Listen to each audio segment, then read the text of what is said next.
So, a little admission. Last week, I actually was really depressed. And that's a rare emotion for me. Usually, I just hover around sheer joy and anger. So, rarely do I get depressed, but I was really depressed one day. And I had this thought that months and months ago, I don't know why, it came back to me. Jack Fields mentioned that a priest, he's actually considered blessed. He's servant of God. And he's up for canonization. And he was, if he gets canonized, he'll be the patron saint of Marines. And Jack Fields, I usually don't listen to him, but he said that, and for some reason it came back. So I started to YouTube just who this Father Vincent, I'm suddenly forgetting his, Cappadona. No? Yeah, Cappadona. Vincent Cappadona was. And I just got on this YouTube clicking because he's an absolutely amazing guy, where he grew up in New York, one of 9 children, goes to Fordham University. He's thinking about becoming a doctor, but then he becomes this missionary priest, a Maryknoll, and he spends his time in Asia as a missionary priest in the worst conditions. And lo and behold, during the Vietnam War, he somehow becomes this Navy chaplain and then gets assigned with these Marines. And they tell the story that he just seemed to be everywhere, always working. And one person said, these grunts, when they met Father Vincent, they met Christ, which I just love. And at one point, there's this attack. The Marines are outnumbered, I think it was 5-1. And Father Vincent and some others were in this safe spot, but the Marines were out there, and this attack is going on. And Father Vincent, he runs straight into the gunfire and starts to anoint the dying and pulling the wounded back. And one guy had 70 pounds of communication equipment on him, and he said Father Vincent just picked him up and threw him to safety. And then he turned around and looked at him, and he said, we had eye contact, and he had this incredible calm that he just knew that he wasn't going to be going into safety. He was running back. And people said that out of nowhere, suddenly these Marines are saying they thought they were goners, and Father Vincent shows up, anoints them, and pulls them back. And at one point, gunfire severs his right hand, so he just bounds that up and continues running into the gunfire to anoint people. He just anoints them with their left hand and pulling him back. And then a mortar hits his shoulder, so that takes out his entire arm. And he still keeps going back. Finally, he dies of 27 shots. And the last guy, this guy from Texas that he pulled back, said, all of a sudden, he said, Father Vincent was there, and there was this bubble of peace.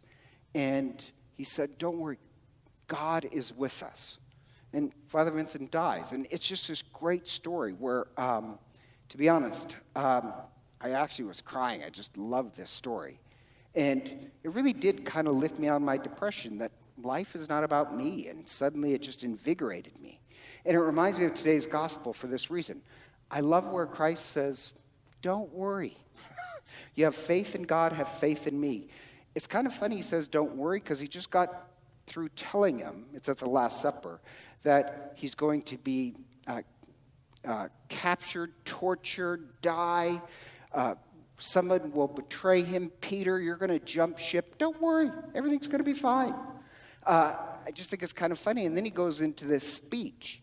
And you have to understand, the speech is really this wedding speech, what Jesus says. And the whole idea is that the Last Supper, if you know the symbolisms of it, it's actually the Eucharist is a wedding. Jesus is wearing this garment that technically would be worn just on your wedding day. You get a crown on your wedding day. Jesus is wearing the crown of thorns. A wedding starts by offering the cup. And if you drink from the cup, you're promising to live your life poured out in love for others. So, the whole Eucharist is this wedding where we are married to self-sacrificing love. And the last speech that's given is a speech that Jesus quotes. So when Jesus says, "In my Father's house there are many dwelling places," that's not his original words.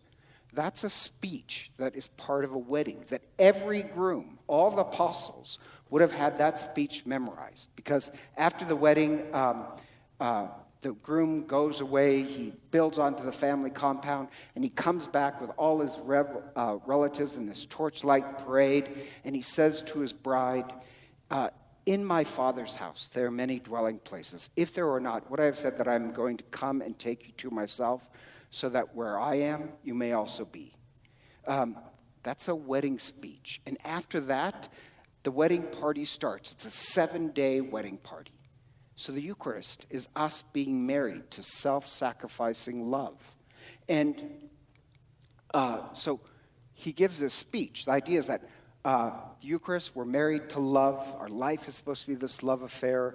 And when we die, Christ will come back to the saints and take us to the wedding feast of heaven. Heaven is always pictured as a wedding banquet.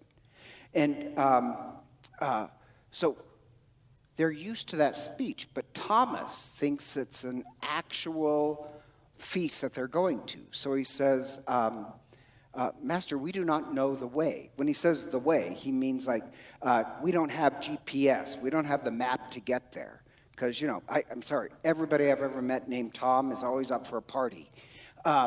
The way is not a geographical way, it's a way of life. So you can kind of see Jesus roll his eyes. And when Jesus says, "I am the way, the truth, and the life," when he says way, I love that, because that is actually a title for the early church. We called ourselves people of the way. And when he says way, I have to teach you a little bit of Greek. Not that I know Greek, but to understand the Bible, you have to understand Greek. And it's a little boring, stick with me. But the job of the priest is not to entertain, it's to educate. And the word in Greek is prodemos. And it doesn't translate well into English. It means kind of like an advance guard. And so a prodemos is, actually the Greek army had it. They were kind of like the Marines.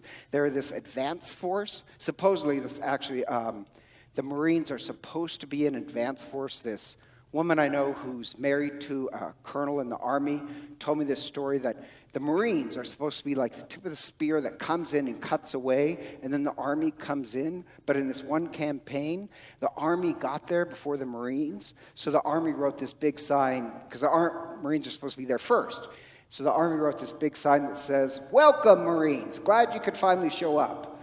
The Greeks had part of their army, this prodemos, which they cut a path for everybody else. Or in the port in Alexandria, it was a great harbor, but it also was well guarded.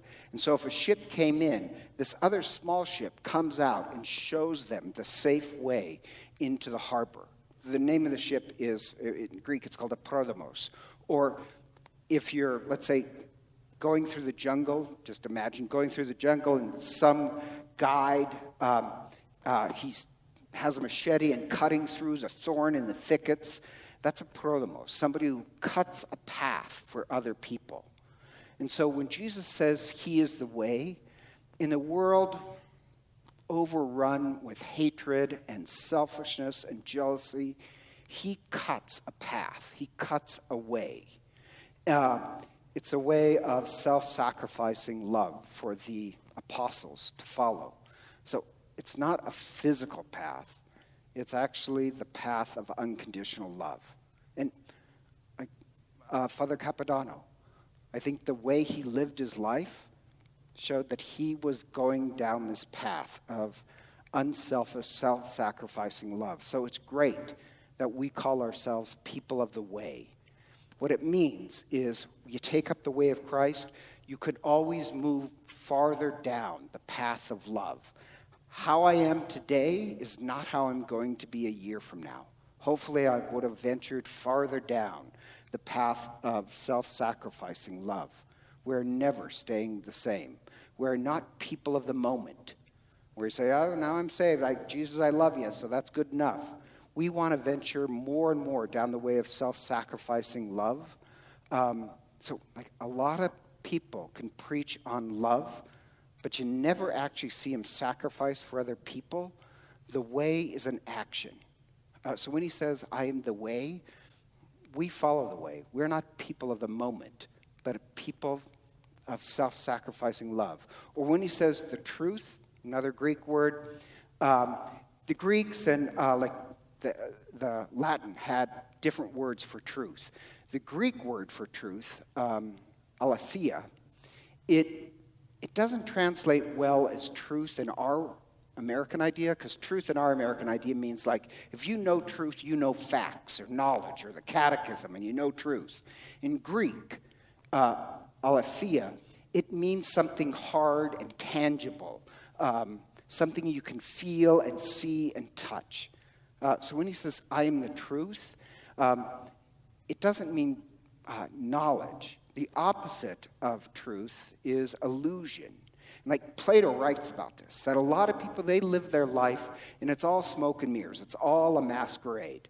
That they say they believe in love and compassion, but it's all an illusion.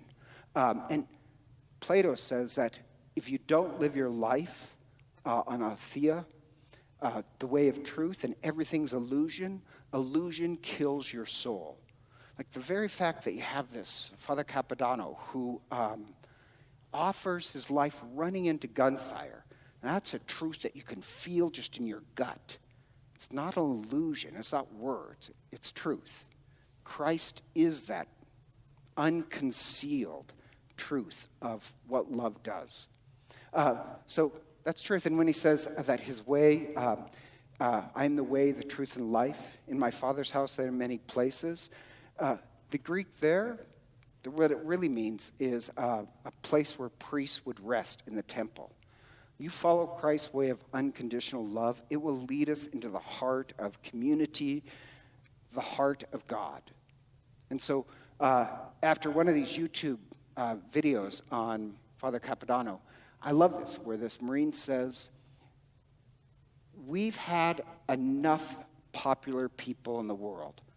We've had enough people who show that they have perfected the art, that everything points to themselves. What we're in desperate need of is more Father Capodannos. People who show us the way of self-sacrificing love.